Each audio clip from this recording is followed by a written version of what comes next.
दूर हो गई। नमस्कार। दिल्ली के वजीर आला अरविंद केजरीवाल जो मीडिया से खिताब कर रहे थे, जो कह रहे थे कि दिल्ली में किस तरह से एजुकेशन लेवल को बढ़ाना है। तो आगे बढ़ते हैं कि कांग्रेस लीडर राहुल गांधी के खिलाफ दिल्ली हाईकोर्ट में आज समाअत हुई। राहुल गांधी पर कार्रवाई की मांग वाली अर्जी पर यह समाअत हुई। कोर्ट ने राहुल गांधी, दिल्ली पुलिस और ट्विटर से जवाब तलब किया है। इस मामले की समाअत 27 सितंबर को होगी। वाजह हो कि राहुल गांधी पर इल्जाम है कि उन्होंने सोशल मीडिया पर दिल्ली की अस्मत दरी का निशाना बनने वाली कमसिन बच्ची की शिनाख्त जाहिर की थी।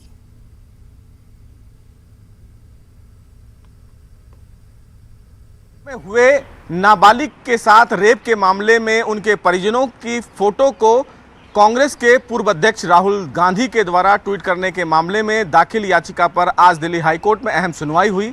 मामले की सुनवाई के दौरान ये कहा गया कि राहुल गांधी ने जुवेनाइल जस्टिस एक्ट का वायलेशन किया है, जबकि सुप्रीम कोर्ट के आदेश के मुताबिक रेप पीड़िता या रेप पीड़िता के परिवार से जुड़े हुए किसी भी व्यक्ति की फोटो को सार्वजनिक नहीं करना है। लेकिन राहुल गांधी ने ऐसा किया और इसीलिए इस पूरे मामले में उनके खिलाफ एफआईआर दर्ज करने की मांग की गई। मामले में सुनवाई के दौरान ट्विटर की तरफ से यह कहा गया कि राहुल गांधी ने जिस फोटो को ट्वीट किया था उस फोटो को हटा दिया गया है और राहुल गांधी के ट्विटर अकाउंट को लॉक कर दिया गया है। बहरहाल इस पूरे मामले में सुनवाई करते हुए दिल्ली हाई कोर्ट ने नोटिस तो नहीं जारी किया, लेकिन इस पूरे बाबत दिल्ली हाई कोर्ट ने राहुल गांधी, दिल्ली पुलिस, ट्विटर और एनसीपीसीआर से जवाब मांगा है। दिल्ली हाई कोर्ट ने इस पूरे मामले में साफ तौर से ये कहा है कि इस पूरे प्रकरण को लेकर तमाम जो पक्षकार हैं वो अपना जवाब दाखिल करें। वहीं मामले की सुनवाई के दौरान ट्विटर की तरफ से ये कहा गया कि राहुल गांधी ने जिस फोटो को ट्वीट किया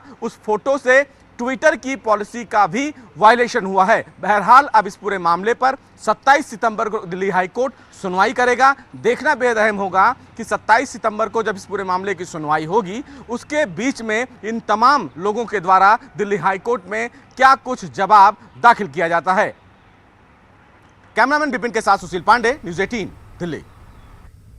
वक्त हुआ छोटे से वक्फे का, मिलते हैं कुछ और अहम खबरों के साथ।